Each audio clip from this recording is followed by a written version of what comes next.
सबसे पहले हम संविधान के बेसिक से बात करते हैं। तो संविधान में मुख्य मुख्य जो टॉपिक है वो पूछे क्या जाते हैं। संविधान सभा, उसके बाद में जो है प्रस्तावना, मौलिक अधिकार, संघ राज्य क्षेत्र, मौलिक कर्तव्य, एक पॉइंट इसमें नीति निर्देशक तत्व आ जाता है, संघ सरकार, न्यायपालिका, आपातकाल, केंद्र राज्य संबंध, संविधान संशोधन और प्रमुख आयोग। इसमें से भी सबसे ज्यादा प्रश्न जहां से पूछे जाते हैं वो टॉपिक कौन से हैं।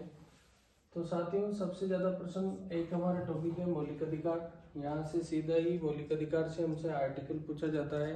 और उसके बाद में एक टॉपिक है हमारा मौलिक कर्तव्य। यहाँ से भी हमसे कर्तव्यों के बारे में सीधा सा प्रश्न पूछ लिया जाता है। उसके बाद टॉपिक है हमारा संघ सरकार, फिर टॉपिक है हमारा न्यायपालिका, और सबसे इम्पोर्टेंट टॉपिक जो है वो संविधान संशोधन है।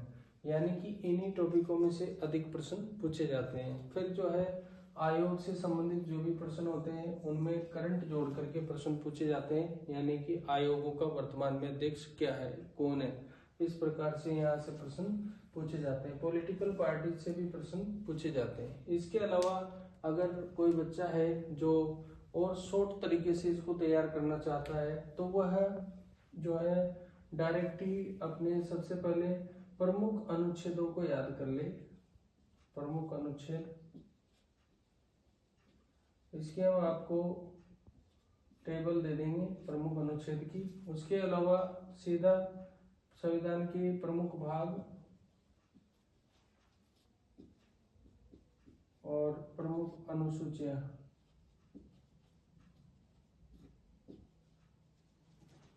ये 3 पॉइंट तो डायरेक्ट याद करने के हैं और इनको सीधे याद किया जा सकता है। जैसे अब मैं इस पर आने से पहले आपको संविधान के बारे में प्रारंभिक रूपरेखा बता देता हूँ। तो देखो, हमारा संविधान एक संविधान सभा के द्वारा बनाया गया था और संविधान सभा जो है एक चुनी हुई सभा थी। तो प्यारे साथियों, संविधान सभा जो है एक चुनी हुई सभा थी जिसके द्वारा संविधान बनाया गया था। अब ये संविधान सभा की मांग 1895 में हमारे नेता बाल गंगाधर तिलक के द्वारा की गई थी। इन्होंने एक स्वराज्य विधेयक नाम से विधेयक बनाया था और उसमें पहली बार संविधान सभा की मांग की थी। इसके बाद में जो है 1922 में हमारे देश के प्रमुख लीडर मोहनदास करमचंद गांधी, महात्मा गांधी जी के द्वारा संविधान सभा के बारे में बात की गई। और 1925 में जो है हमारे देश में एक पार्टी बनी थी, स्वराज्य पार्टी। स्वराज्य पार्टी की स्थापना 1923 में की गई थी और 1925 में उनके द्वारा भी संविधान सभा की मांग की गई थी। उसके बाद 1928 में जो है यहाँ पर नेहरू समिति बनी थी जो कि परकेन हेड के सुझाव पर बनी थी, उसके द्वारा संविधान सभा की मांग हुई। 1934 में जो है M.N. राय के द्वारा संविधान सभा की मांग की गई थी, मानवेंद्र नाथ राय के द्वारा। उसके बाद 1935 में जो है हमारे देश में संविधान सभा की मांग कांग्रेस के द्वारा उठाई गई। इसके बाद जो है यहाँ पर संविधान सभा की निरंतर मांग होती रही। उसके बाद 1940 में जो है अगस्त प्रस्ताव में संविधान सभा पर बात हुई। अगस्त प्रस्ताव की बात को 1942 में क्रिप्स मिशन के द्वारा दोहराया गया। उसके बाद 1946 में कैबिनेट मिशन, एक बड़ा मिशन था, वो बनाया गया और भारत में आया। उसके द्वारा जो है हमारे यहाँ पर संविधान सभा बनाई गई थी। संविधान सभा में कुल मिलाकर के 389 सदस्यों का प्रावधान था, जिनमें से प्रांतों से 292 सदस्य थे और उसके बाद रियासतों से 93 सदस्य थे और चीफ कमिश्नरी क्षेत्रों से 4 सदस्य यहाँ पर निर्धारित थे। इस संविधान सभा का जो है निर्माण एकल संक्रमणीय मत पद्धति के आधार पर किया गया था। यहाँ पर जब डिसाइड हुआ तो मुस्लिम लीग जो थे, मुस्लिम 78 सदस्य थे, सिखों की संख्या 4 थी और यहाँ पर जो है हिंदू, बौद्ध और जो पारसी सदस्य थे उनकी संख्या कुल मिलाकर के 210 थी।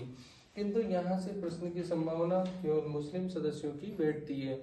अगर हम आगे बात करते हैं तो संविधान सभा के जुलाई 1946 में चुनाव कराए गए थे। इन चुनाव में जो है 208 सीट कांग्रेस को, 73 सीट मुस्लिम लीग को और 12 जो है यहाँ पर राजस्थान से भी सदस्य थे।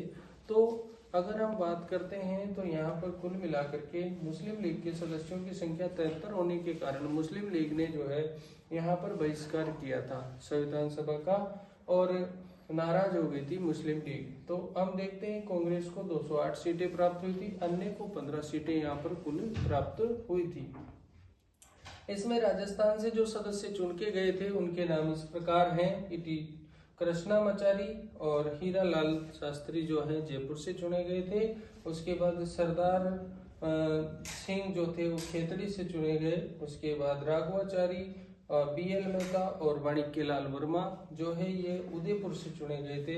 उसके बाद जयनारायण व्यास जो है जोधपुर से चुने गए थे। राज बहादुर जो थे ये भरतपुर से चुने गए थे और इनका पूरा नाम बाबू राज बहादुर है। और यहाँ पर मुकुट बिहारी जो भार्गव थे ये हमारे अजमेर से चुने गए थे। इसी तरह से गोकुललाल असावा शाहपुरा से चुने गए थे। इसके अलावा दलेल सिंह कोटा से संविधान सभा में सदस्य थे, ये काफी बार पेपरों में पूछा गया है। KM पणिकर और जसवंत सिंह बीकानेर से सदस्य चुने गए थे। उसके बाद में रामचंद्र उपाध्याय अलवर से सदस्य थे और CS वेंकटाचारी जयपुर से सदस्य चुने गए थे। इसके बाद में साथियों इस संविधान सभा में कुल मिलाकर के जो महिला सदस्यों की संख्या थी वो 15 थी, यानी कि कुल इसमें पूरी 15 महिला सदस्य थी। और 15 महिला सदस्यों के अगर हम नाम जानते हैं तो अमू स्वामीनाथन, दक्षिणा वेलायुधन, सुचिता कृपलानी, सरोजनी नायडू, विजयलक्ष्मी पंडित, राजकुमारी अमृत कौर, बेगम एजाज रसूल, दुर्गाबाई देशमुख, मालती चौधरी, लीला राय, हंसा मेहता और कमला चौधरी। इनमें से प्रश्न इस प्रकार से बन जाता है